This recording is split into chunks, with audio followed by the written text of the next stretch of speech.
गोनू झा की लिखी कहानी सुनाने जा रही हूँ। शीर्षक है पड़ोसी का पीड़ा। मिथिलांचल में खुशियों की सौगात लेकर आम मंजराए। गांव में वसंत का आगमन उस साल कुछ ऐसा हुआ कि हर चेहरे पर रौनक बढ़ गई। आसार इस बात के थे कि आम खूब फलेंगे। मंजर बोरियों में बदले हुए फिर टिकुलों में। टिकुलों ने आम का रूप लिया। मिथिलांचल के हर गांव में बस यही चर्चा थी कि इस बार आम में इतनी कमाई हो जाएगी कि साल भर के खर्चों के लिए सोचना नहीं पड़ेगा। मगर विधि का विधान कुछ और था। आम अभी तैयार नहीं हुए थे कि जबरदस्त ओलावृष्टि हुई और होने लगी मूसलाधार बारिश तेज झक्कड़ के साथ। गांव दर गांव आम के बगीचों में एक मुर्दनी सी छा चुकी थी। काले बादलों ने गांव वालों की खुशियों को पूरी तरह ढक लिया था। बगीचों बागानों में जिन आम के पेड़ों पर हजारों आम दिखते थे, बारिश खत्म होने के बाद वे पेड़ ठूठे बने खड़े थे। एक साल के बाद फिर आम के पेड़ मंजरों से गदगदाए। गांव के लोगों ने भगवान से प्रार्थना की कि इस साल आम की फसल बर्बाद न होने पाए। प्रायः सभी ने अपने अपने इष्ट देवों को चढ़ावा चढ़ाने की मन्नत मांगी, मगर गोनू झा मौन रहे। जब से गोनू झा को मिथिला नरेश के दरबार में स्थान प्राप्त हुआ था, तब से मिथिलांचल के ग्रामीणों के लिए वे आदर्श बन गए थे। उनके गांव के लोग जब मिथिलांचल के अन्य गांवों में जाते तो गर्व से कहते थे कि वे गोनू झा के गांव से आ रहे हैं। यहाँ तक कि गोनू झा से जलने वाले लोग भी दूसरे गांव में जाकर उनके प्रशंसक हो जाते थे। ऐसे में गोनू झा के ग्रामीणों में यह उत्सुकता पैदा होना अचरज की बात नहीं थी कि गोनू झा ने आम की फसल को बर्बादी से बचाने के लिए आखिर क्या मन्नत मांगी है। लोग जब कभी गोनू झा से पूछते तो गोनू झा इस प्रश्न को टाल जाते। एक दिन गोनू झा अपने एक दूर के रिश्तेदार के घर गए थे। नदी के किनारे उनके रिश्तेदार का घर था। नदी से सटे ही उनका बड़ा सा आम बागान था, जिसमें सैकड़ों आम के पेड़ थे। क्या कलमी और क्या बीजू। बीजू आम के लिए उनका बागान पूरे मिथिलांचल में मशहूर था। इस बागान में बिढ़निया, कर्पूरी, सिंदूरी, मिठुआ, सुगंधा जैसे 2500 किस्म के बीजू आम के पेड़ थे। बम्बैया आम के पेड़ों से तो उन्होंने अपने बागान की घेराबंदी ही कर दी थी। मालदा की कई किस्मों के कलमी आम उन्होंने अपने बागान में लगा रखे थे। गोनू झा के आने पर बहुत खुश हुए उनके रिश्तेदार और उन्हें आम के बागान में ले गए और प्रायः हर आम के पेड़ के बारे में उन्हें बताने लगे कि इसकी कलम उन्होंने कहाँ से मंगाई। अपने बगीचे में लगे आम के विभिन्न किस्मों को लेकर उनके रिश्तेदार यह गर्वोक्ति भी करने से बाज नहीं आए कि उनके बागान में जितने तरह के आम के पेड़ हैं, उतने आम की किस्में तो मिथिला नरेश के बागान में भी नहीं होंगी। उनकी इस गर्वोक्ति से गोनू झा खींच गए, लेकिन उन्होंने कुछ भी नहीं कहा। गोनू झा को मौन देखकर उनके रिश्तेदार ने अपनी बात जारी रखी। उसने गोनू झा को बताया कि आम की फसल को वर्षा से बचाने के लिए उसने देवी माँ से मन्नत मांगी है कि आम तैयार होते ही प्रतिदिन 2 आम उनके मंदिर में चढ़ाएंगे। गोनू झा क्या कहते, बस सुधी श्रोता की तरह उनके साथ बागान में टहलते रहे।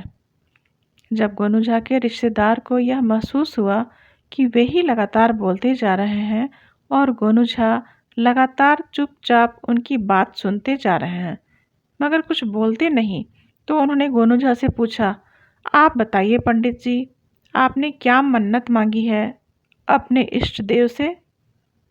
गोनू झा ने उन्हें बताया, मैंने अभी तक कोई मन्नत नहीं मांगी है। फसल प्रकृति पर निर्भर करता है। मौसम सामान्य रहा तो आम की पैदावार अच्छी होगी। आंधी बारिश हुई तो आम की फसल प्रभावित होगी, इसमें नया क्या है? मगर उनके रिश्तेदार ने उन्हें कहा, क्या पंडित जी, राज दरबार में आप क्या पहुंच गए कि पूरे नास्तिक हो गए? यह बात गोनू झा को बुरी लगी, मगर उन्होंने अपनी भावना प्रकट नहीं होने दी और कहा, मैंने तो यथार्थ कहा, इसमें नास्तिक या आस्तिक होने की बात ही नहीं है। जब आस्तिक नास्तिक की बात नहीं है तो आपको कुछ चढ़ावा चढ़ाने की मन्नत मांगनी चाहिए ताकि आपके आम की पैदावार भी अच्छी हो, गोनू झा से उनके रिश्तेदार ने कहा। गोनू झा ने उनसे पिंड छुड़ाने के लिए कह दिया, अच्छा चलिए, आम की फसल अच्छी हुई तो हम भी कहीं से कुछ चढ़ा देंगे। गोनू झा के रिश्तेदार प्रसन्न हो गए और गोनू झा ने उनसे विदा ली। संयोग ऐसा हुआ कि इस बार वाकई आम की फसल बहुत अच्छी हुई। गांव के प्रायः हर बागान में आम के पेड़ फलों से लदे हुए थे। आंधी पानी झक्कड़ सबसे निजात पाकर आम की तैयार पैदावार गांव के लोगों को भविष्य के सपने बुनने में मदद कर रहे थे। अंततः आम पेड़ों से तोड़े गए, बाजार में पहुंचाए गए। गांव वालों को इतनी रकम मिल गई जिससे पिछले बरस हुए नुकसान की भरपाई भी हो गई, यानी आम के आम और गुठलियों के दाम। एक दिन फिर गोनू झा अपने उसी रिश्तेदार के पास पहुंचे। उन्होंने मन ही मन विचार कर लिया था कि अपने रिश्तेदार की गर्भोक्ति की वे उनकी ही शैली में जवाब देंगे। असल में मिथिला नरेश ने गोवा से अल्फांसो नाम के आम के कुछ कलम मंगवाए थे। 4-5 कलम गोनू झा को भी उन्होंने दे दिया था। दशहरी नाम के आम के कलम भी प्रयाग से मंगाए गए थे, जिनके 5-7 कलम गोनू झा को महाराज ने दिए थे। अब ये कलमें पेड़ बच चुकी थीं और इन पेड़ों पर आम फल रहा था। इन पेड़ों में जब आम तैयार हुआ तब दोनों प्रजातियों के एक एक आम अपने साथ लेकर गोनू झा अपने रिश्तेदार के घर पहुँचे और उन्हें ये दोनों आम थमाते हुए कहा, ले भाई, ये 2 आम जरा छोटा छोटा टुकड़ा काट के घर के सभी लोगों को प्रसाद की तरह बांट दे। गोनू झा के रिश्तेदार को लगा कि गोनू झा निश्चित रूप से आम की अच्छी फसल के बाद मन्नत पूरा करके आए हैं और प्रसाद बांट रहे हैं। उन्होंने पूछा, क्यों पंडित जी, अपने भगवान को चढ़ावा चढ़ा लिया क्या? उन्हें इस बात का गर्व हो रहा था कि उन्होंने ही गोनू झा को भगवान से मन्नत मांगने के लिए प्रेरित किया था। गोनू झा ने उन्हें जवाब दिया, अभी कहाँ भाई? उनके रिश्तेदार ने अपने घर के लोगों को आवाज़ लगाई, अरे कुछ लाओ पंडित जी को बैठने के लिए। घर से एक बच्चा हाथ में पीढ़ा लिए आया और गोनू झा के निकट रख गया। गोनू झा ने पीढ़ा हाथ में उठा लिया और रिश्तेदार की ओर देखकर लंबी सांस छोड़ते हुए कहा, तो आखिर कुछ मिल ही गया। यह कहते हुए वे पीढ़ा लेकर नदी की तरफ दौड़े। उनका रिश्तेदार पहले तो हतप्रभ सा रह गया, मगर जब चैतन्य हुआ तो गोनू झा के पीछे वह भी दौड़ पड़ा।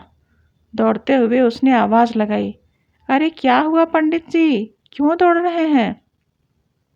गोनू झा ने दौड़ते दौड़ते हुए कहा, अरे कुछ की तलाश में था और कुछ मिल गया, अभी मन्नत पूरी करके आता हूँ। तब तक नदी का किनारा आ गया।